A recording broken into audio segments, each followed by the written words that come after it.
दस्तूर बचाओ कमेटी मालेगांव के ज़ेर एहतमाम साथी निहाल अहमद की यौम पैदाइश के मौके पर पुलिस के नारवा और बेजा ज़ालिमाना सलूक के ख़िलाफ़ एक खामोश एहतजाजी प्रोग्राम मुशावरत चौक के अंदर रखा गया है।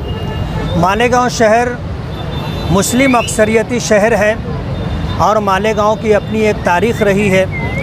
12 नवंबर के मसले पर जो सूरत हाल मालेगांव में बनी, ऐसा महसूस किया जा रहा है कि शहर की पुलिस मुस्लिम तंजीमों को टारगेट कर रही है, जैसे ऑल इंडिया सुन्नी जमीयतुल उलमा है, रज़ा एकेडमी है और अभी इमाम काउंसिल ने जो ये चंद दिनों पहले प्रोग्राम तरतीब दिया, इनमें शिरकत करने वालों को जिस तरह पुलिस ने टारगेट किया और उनके जुर्म से ज़्यादा जो दफ़ात और कलम लगा करके उनके ख़िलाफ़ कार्रवाई कर रही है, पुलिस का ये रवैया ज़ालिमाना का रवैया है और पुलिस अपने हक़ का नाजायज़ इस्तेमाल कर रही है।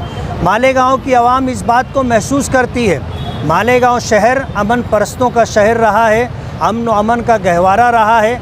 मालेगांव के अमन व अमान को बरकरार रखने के लिए मालेगांव की आवाम ज़िम्मेदार है, लेकिन जो चीज़ महसूस की जा रही है, पुलिस डिपार्टमेंट को हम आगाही देना चाहते हैं कि मालेगांव के फसादात की तारीख़ आप पढ़ लीजिए, मालेगांव के फसादात का पस मंज़र आप देख लीजिए। ऐसी ही कुछ ज़ालिमाना हरकतें थी जो पुलिस डिपार्टमेंट की तरफ से मालेगांव की आवाम पर की जा रही थी और वही कतरा कतरा दरिया बना और फसादात की शक्ल में मालेगांव जो है मुतासिर हुआ। पुलिस डिपार्टमेंट को ये बात समझ लेना चाहिए कि मालेगांव की आवाम दस्तूर को समझती है और दस्तूर और कानून सब के लिए है। जिस तरह आवाम इस बात की पाबंद है कि वो दस्तूर में रह करके, कानून के दायरे में रह करके, जमहूरी दायरे कार में रह करके अपने हक़ का इस्तेमाल करे, कानून पुलिस के लिए भी है कि पुलिस भी मुल्क के संविधान का एहतराम करते हुए कानून के दायरे में रह करके काम करें। इस तरह की ज़ालिमाना हरकत जिसमें मुस्लिम तंजीमों को निशाना बनाया जा रहा है और अगर पुलिस ये समझती है कि इस तरह कार्रवाइयों से मालेगांव की आवाम खौफज़दा हो जाएगी और अपने दस्तूरी हक़ के मुतालिबात से दस्तबरदार हो जाएगी, तो ऐसा कतई नहीं होगा।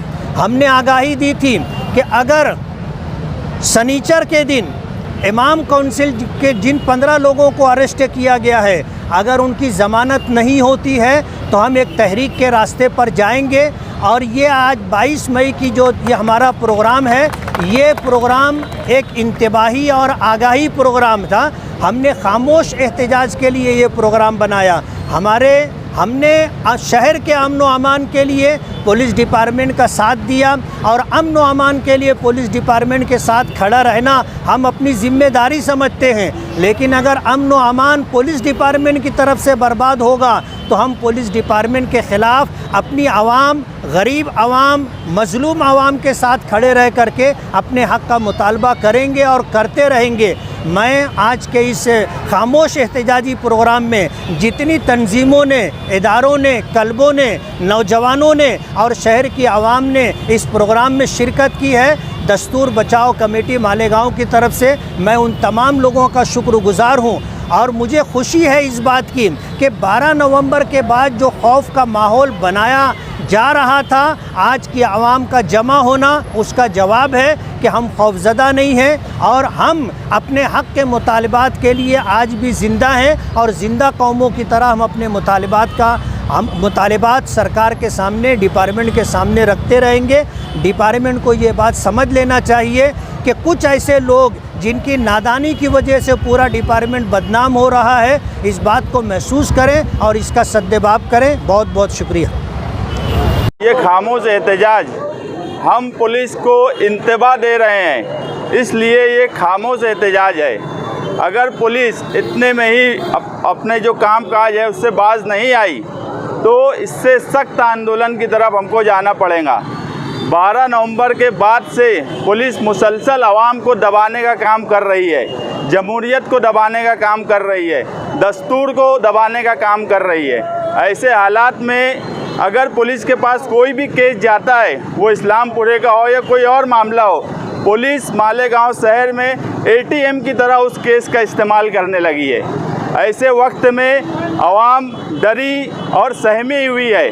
हम आज खामोश एहतजाज से ये पहल इस शहर में करना चाहते हैं कि मालेगांव की आवाम किसी से डरने की ज़रूरत नहीं है, ना पुलिस से डरने की ज़रूरत है, ना किसी से डरने की ज़रूरत है। जमहूरियत ने हमको जो इख्तियार दिया है कि अगर कोई जुल्म और नाइंसाफ़ी हो रही है, वो इस शहर में हो कि मुल्क में हो कि दुनिया में हो, हम उसके ख़िलाफ़ एहतजाज कर सकते हैं। फ्रीडम ऑफ एक्सप्रेशन का हमको अधिकार है, हम बोल सकते हैं। मगर पिछले कई दिनों से मालेगांव शहर में हमको बोलने नहीं दिया जा रहा है, इसलिए हमने काली पट्टी मुंह पर लगाकर आज का एहतजाज किया कि जमहूरियत में मालेगांव शहर की पुलिस हिटलर शाही पर उतर आई है, ना बोलने देती है, यहाँ तक कि मीडिया को भी दबाने का काम किया जाता है।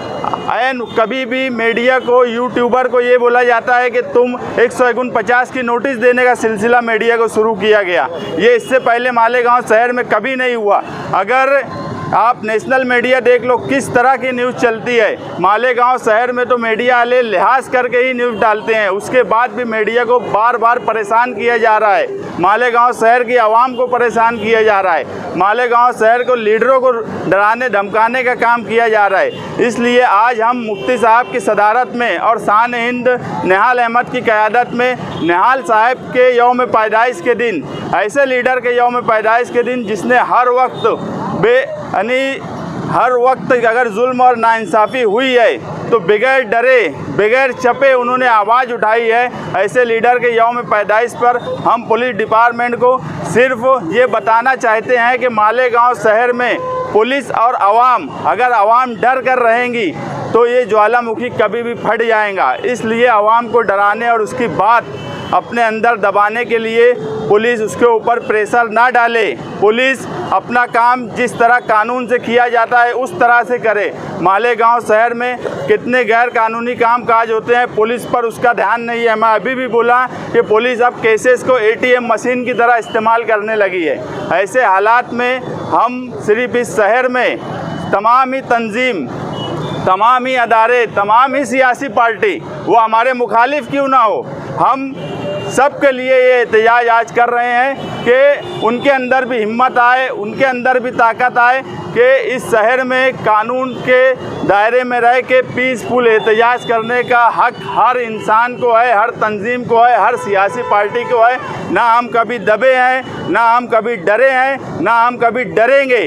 पुलिस अगर ये समझती है कि वो हम पर केसेस थोप देंगी, हमको जेल में डाल देंगी, तो पुलिस अब इस आंदोलन से एक बात समझ ले कि इसके बाद अगर पुलिस ने झूठा केस बनाया, जिसका जो गुनाह है वो गुनाह पर वो केस बनाए, मगर अगर कोई पीसफुल आंदोलन करता है और पुलिस 153, 353, उसके बाद 307 इस तरह की कलम लगाने की तरफ जाती है तो हम उसका विरोध करते हैं। और अगर इसके बाद भी पुलिस बाज नहीं आई तो हम इससे सख्त एहतजाज की तरफ जाएंगे और शहर का अमन और अमान की जिम्मेदार पुलिस होंगी।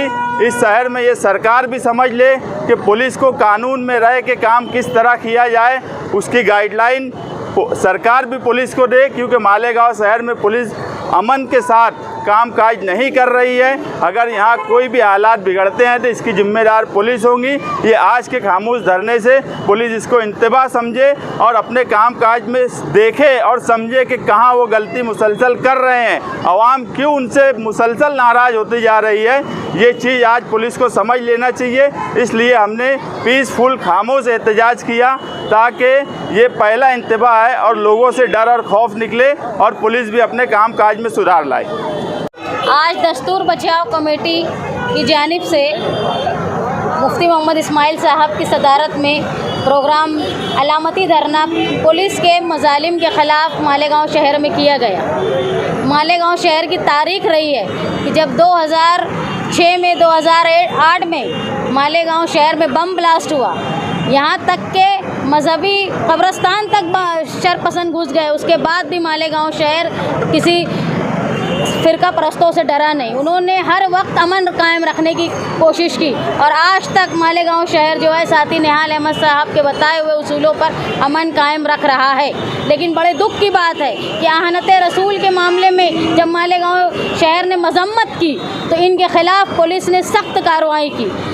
मामूली सी तशद्दुद के होते हुए भी पुलिस ने 307 जैसी और दूसरी कलमें लगाई। आज मालेगांव शहर के बेगुनाह 32 से ज़्यादा लोग जेलों में हैं जो 7 महीने हो गए हैं। मैं इस धरने की तरफ से आवाम, मालेगांव शहर की आवाम की तरफ से पुलिस को इस बात की आगाही करना चाह रही हूँ कि अब हमारे सब्र का पैमाना ख़त्म हो गया है। अगर आपके गैर दस्तूरी सलूक मालेगांव शहरियान के ताल्लुक़ से ख़त्म नहीं हुए तो मालेगांव शहर सख्त से सख्त तहरीक की तरफ जाएगा। आज हम अलामती तौर पर यहाँ जमा हुए। कुछ रोज़ पहले 18 मई के दिन उलमा कौंसिल के लोगों ने, इमाम कौंसिल के लोगों ने एहतजाज किया ज्ञान व्यापी मस्जिद के मामले में। उनको इस तरह उठाकर पुलिस लेकर गई जैसे वो चोरों को उठाकर लेकर जाती है। मालेगांव शहर ने उस वक्त भी सब्र से काम लिया। पुलिस उनके साथ नाजेबा हरकत करती रही और 353 की कलम लगा दी। उनकी ज़मानत हो गई है लेकिन अभी तक वो लोग पुलिस कस्टडी में है। इंशाअल्लाह वो लोग जल्द वापस आएंगे। लेकिन मालेगांव शहर जो मुसलसल इस तकलीफ़ से गुज़र रहा है, पुलिस का रवैया जो गैर दस्तूरी है, अभी तक हम लोग हिंदुस्तान में ये देखते आए, अभी जो हालात हैं कि जहाँ जहाँ फ़िरका परस्त पार्टियों का राज है वहाँ की पुलिस जो है वो मुसलमानों के साथ, अक़लियत के साथ फ़िरका परस्ती का सलूक करती है, उनके साथ जुल्म करती है। लेकिन कमाल की बात यह है कि महाराष्ट्र में जो हुकूमत यहाँ राज कर रही है वो ख़ुद को सेकुलर बोलती है। यहाँ राष्ट्रवादी कांग्रेस और शिवसेना का राज है। इसके बावजूद हम लोग मुसलसल देख रहे हैं ये हुकूमत के बनने के बाद से सिर्फ अक़लियत को निशाना बनाया जा रहा है। मालेगांव शहर ने हमेशा से अमन कायम रखने की कोशिश की है और ख़ास तौर पर मालेगांव शहर के सेंट्रल के हिस्से ने रमज़ान के महीने में मालेगांव शहर में सिर्फ चढ़ाने के लिए शरपसंदी करने की कोशिश की। डीजे मस्जिदों के सामने बजाया गया, तब भी मालेगांव शहर के सेंट्रल के लोगों ने सब्र का नमूना पेश किया और किसी तरह की बदनज़मी नहीं होने दी। लेकिन पुलिस मामूली हरकत पर जिस तरह वो चोर के साथ सलूक करती है उस तरह उन्होंने इमामों के साथ सलूक किया, जो मालेगांव शहर अब बर्दाश्त नहीं करेगा। हम पुलिस को ये बताना चाहते हैं कि आप तमीज़ सीखिए।